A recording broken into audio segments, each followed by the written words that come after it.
Shabbat Shalom! Vamos falar um pouco sobre a Parashá de Becharotecha, quando elevares e quando ascenderes. A Parashá começa em Bamidbar, Números, capítulo 8, do verso 1 ao capítulo 12, verso 16. Ela começa falando do acendimento da menorá, ou seja, do candelabro, e também da purificação e consagração dos levitas. No capítulo 9, fala da comemoração do Pêssar e também da instituição do Pêssar Sheni, ou seja, quando a pessoa não consegue participar do Pêssar em Nissan, por estar impuro, ela então no dia 14 de Iyar comemora o Pêssar. Veja a importância da celebração do Pêssar. E no mesmo capítulo ainda fala sobre a nuvem que protegia Israel do sol e a coluna de fogo que protegia eles do frio durante a noite.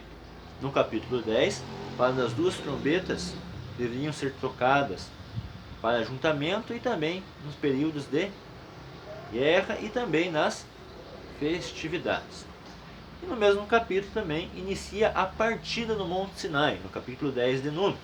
Então, desde Êxodo 19 até Êxodo 10, todos os acontecimentos que estão relatados na Torá ocorrem ali aos pés do Monte Sinai.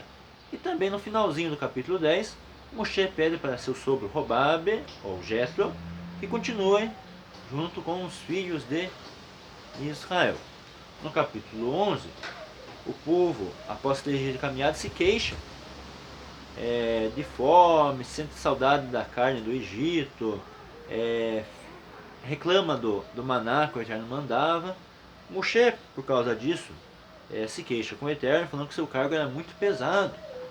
E o Eterno fala: trarei carne e também ajunta 70 anciãos entre os filhos de Israel, para que lhe auxiliem, conhecido também como Sanhedrin, Sinédrio.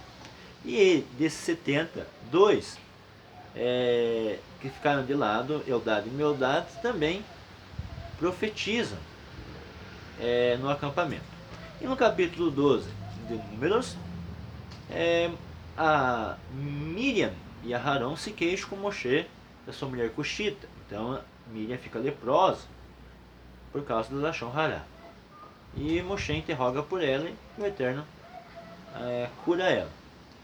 Então nós temos que tomar muito cuidado com a Lashon Hará. Mas o assunto que eu quero conversar com vocês hoje é sobre o toque do shofar. Lá em Números capítulo 10, verso 10, fala o seguinte: e também no dia da vossa alegria, nas vossas unidades fixas, e nos princípios dos vossos meses, tocareis as trombetas sobre vossas ofertas de elevação, sobre vossos sacrifícios de pazes, e vos serão por lembrança diante de vosso Deus. Eu sou eterno, vosso Deus. O shofar o toque do shofar é um mandamento positivo. E pela Torá, o shofar deve ser tocado nos momentos de alegria do povo de Israel. E lá em Levítico 23, nós vemos as solenidades fixas do Eterno, começando pelo Shabat, Pesach, Shavuot, Rosh Hashanah, Yom Kippur e Sukkot. Em todas essas ocasiões é mandamento positivo tocar o shofar. E até mesmo no Shabat é um mandamento tocar o shofar. Cada linha judaica tem os seus costumes e as suas próprias leis.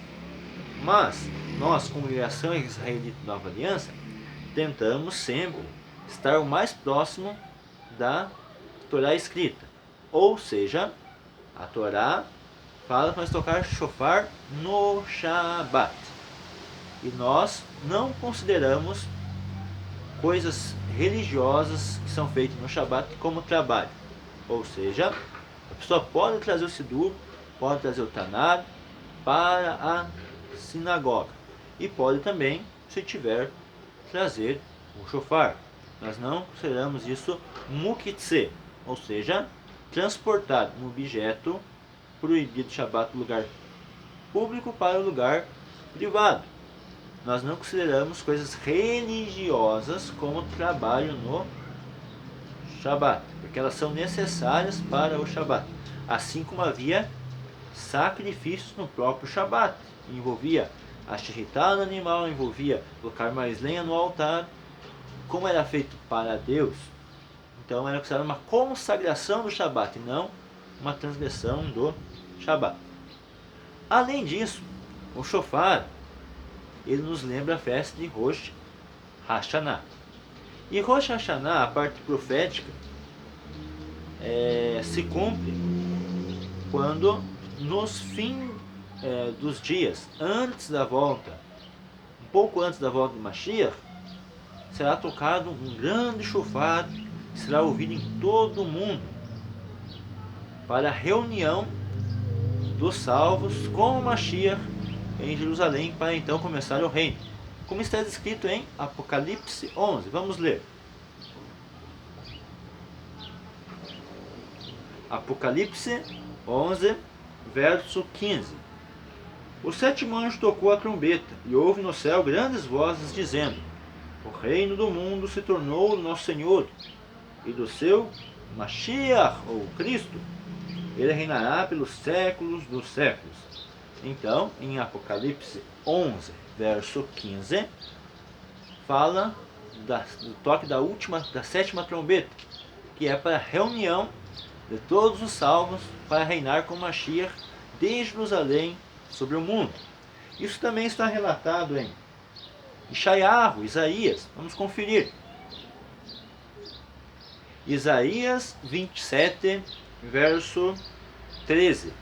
Naquele dia se tocará uma grande trombeta, e os que andam perdidos pela terra da Síria, e os que foram desterrados pela terra do Egito, tornarão a vir e adorarão ao Senhor no Monte Santo em Jerusalém.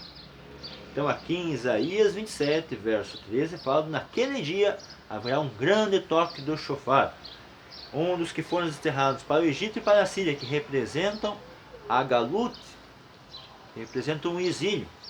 Quando houver esse toque dessa grande trombeta, os filhos de Israel se reunirão. Então a gente teve Apocalipse, capítulo 11, falando sobre a sétima trombeta, e Ishayahu, capítulo 27.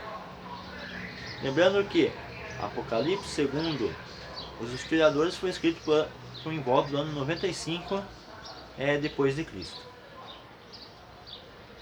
Também nós temos no Sidur, na bênção da Amidah, também nos relata sobre o toque do shofar.